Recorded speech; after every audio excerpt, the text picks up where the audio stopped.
je n'ai plus la motivation.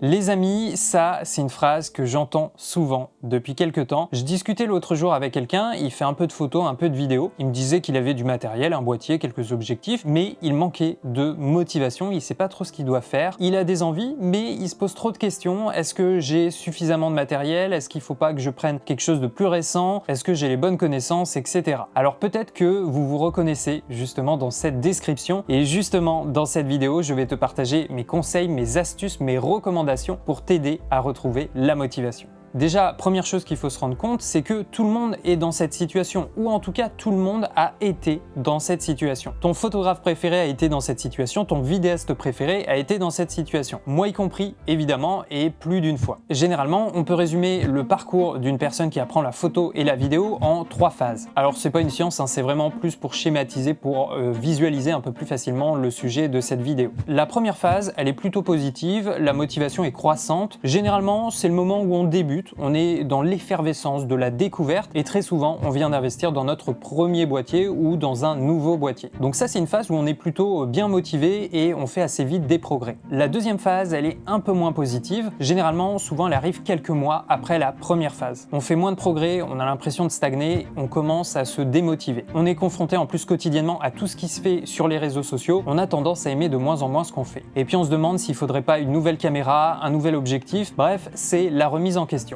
Et puis la troisième phase, alors là évidemment je prends des raccourcis, hein, il y a beaucoup plus d'étapes que ça, là c'est pour résumer. À la troisième phase, souvent c'est la motivation qui monte un peu, puis elle descend, elle monte, elle descend, elle monte, elle descend, et au bout d'un moment, elle va finir par augmenter progressivement, un peu moins vite que la phase 1, mais elle augmente de manière équilibrée et homogène. Là c'est une période où on se renouvelle, on explore, on teste de nouvelles choses, on maîtrise de plus en plus la technique, et d'expérience en expérience, on découvre progressivement les thèmes, les sujets qu'on apprécie le plus. En plus de ça, on échange avec d'autres créateurs, d'autres photographes, d'autres vidéastes. Petit à petit, la motivation devient beaucoup plus naturelle, on n'a plus à la forcer. Voilà globalement comment je résume le parcours d'un apprenti photographe, un apprenti vidéaste en termes de motivation. Alors peut-être que ça te parle, peut-être que tu te trouves justement à certains endroits de ces 3 phases. Tout ça pour te dire que c'est absolument normal, on est tous passés par là et qu'il y a certainement des milliers et des milliers de personnes dans la même situation que toi. Alors maintenant, j'en viens à mes recommandations, à mes conseils pour te remotiver. En tout cas, je vais te partager mes expériences, les solutions qui ont fonctionné pour moi. Le premier conseil que je peux te donner, c'est connaître, apprendre ou réapprendre ton boîtier. Peut-être que jusqu'à présent, tu as utilisé uniquement le mode automatique, voire un mode semi-automatique. Ça fonctionnait plutôt bien au départ parce que c'est le but justement de ces modes, c'est le boîtier qui fait ta photo, qui calcule ton exposition, tu as juste à faire la composition et déclencher la photo. Et ça généralement ça marche pour la première phase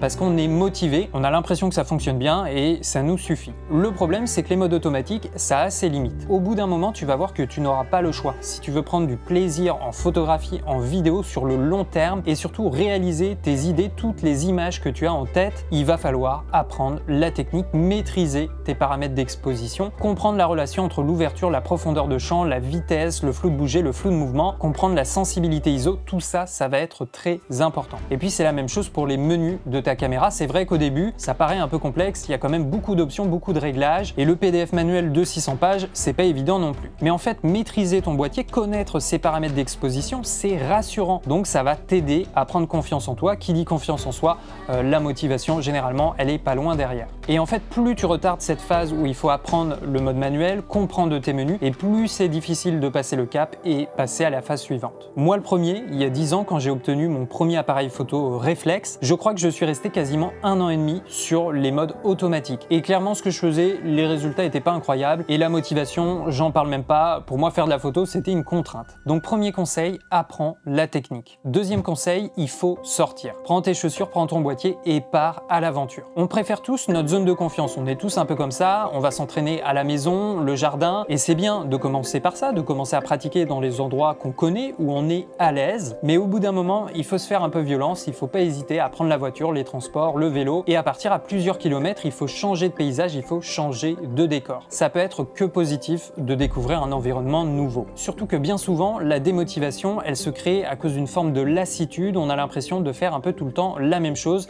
et donc du coup de ne pas progresser. Donc en fait, c'est très simple, moi moi je te recommande de choisir un lieu, une destination. Tu pars en famille, tu pars avec ton conjoint, tu pars tout seul, tu passes une demi-journée dans ce lieu et tu essayes de faire 30 photos qui seront différentes ou 20 vidéos qui auront des compositions, des axes, des angles de prise de vue différents. Et ça, je peux te garantir que ça va développer ton regard de photographe, de vidéaste. Et étant dans un environnement nouveau, tu vas ramener des images différentes que tu n'auras pas faites jusqu'à présent. Le troisième conseil pour te motiver à faire de la photo, de la vidéo, c'est lance-toi des défis. Alors ça peut être toi-même, mais ça peut être un proche de la famille. Demande-leur de te lancer un défi, évidemment autour de la photo et de la vidéo. Il y a par exemple le défi des 30 jours. Sur un mois, tous les jours, tu vas prendre au moins une photo. Il faut que tu aies à la fin de la journée, tous les jours, une photo à poster sur les réseaux sociaux. Même les jours où tu as beaucoup de boulot, trouve le temps de faire au moins une photo. L'objectif de ce défi, c'est d'être régulier sur la durée. Voilà, pendant un mois, tu ne dois pas rater un seul jour. Ça peut être le défi des thématiques. Par semaine, tu choisis une thématique et tu fais des photos, des vidéos en lien avec cette thématique. Par exemple, première semaine, ça peut être le thème de l'eau. Deuxième semaine, le thème des animaux. Troisième semaine, la solitude. Quatrième semaine, la démesure, le volume. Ça encore, c'est vraiment un super défi pour travailler la créativité et développer ton regard, ton point de vue. Alors, quatrième recommandation, essaye de nouvelles choses. Alors, c'est en lien avec les conseils précédents. La photo et la vidéo, c'est des domaines qui sont très étendus. En photo, tu peux faire du portrait, du paysage, de l'architecture, de l'astrophoto,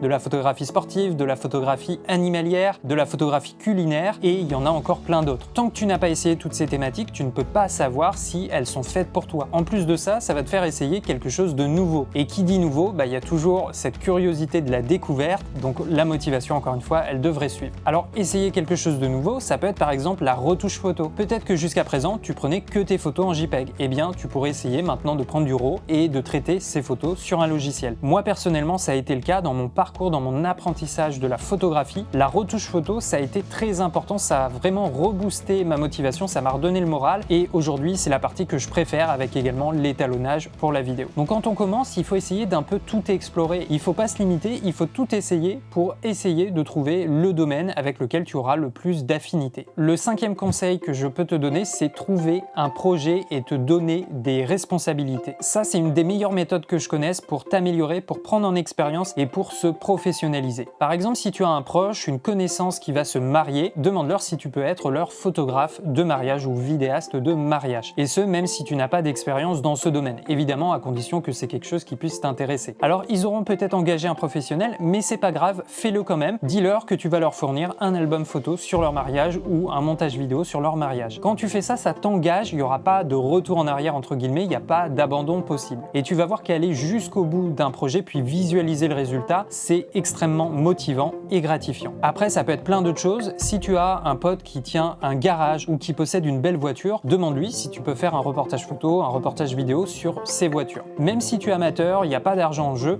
fais-le. Le fait de s'engager sur un projet, tu vas prendre en expérience. Déjà, tu vas faire quelque chose de nouveau, tu vas pratiquer, tu vas moins te poser des questions, tu vas faire des choses, tu avances petit à petit, tu prends de l'expérience. Et cerise sur le gâteau, en même temps, tu es en train de remplir ton portfolio si jamais tu veux te professionnaliser ou te développer. Alors on arrive au sixième et dernier conseil que je vais te donner, c'est les réseaux sociaux. Alors celui-là, il faut faire un peu attention parce qu'il est à double tranchant. Les réseaux sociaux, ça peut être aussi bien une source de motivation qu'une source de démotivation. Pour moi, Internet, les réseaux sociaux aujourd'hui, c'est une chance incroyable. C'est une facilité, c'est une source d'inspiration inépuisable. L'idée, c'est de suivre par exemple les hashtags sur les thématiques qui t'intéressent. Je te conseille aussi de suivre le profil de plusieurs photographes, plusieurs vidéastes, ceux que tu préfères, ceux dont tu admire le travail, abonne-toi, mets-les en favori et inspire-toi de leur création, de leur travail. Il n'y a pas de question de plagiat, de copyright à se poser. Tant que c'est pour s'entraîner, il n'y a aucun problème. Dis-toi que ces gens-là, ils sont comme toi, ils ont connu cette phase d'apprentissage, ils ont fait des erreurs, ils ont eu des échecs et surtout ils ont connu ces phases de démotivation. Donc ça, c'est vraiment une force. Aujourd'hui, c'est des choses qui devraient t'inspirer. Et puis les réseaux sociaux, c'est aussi une méthode pour se connecter les uns aux autres. Mets-toi en relation avec des photographes, des vidéastes de ta région, de ton département.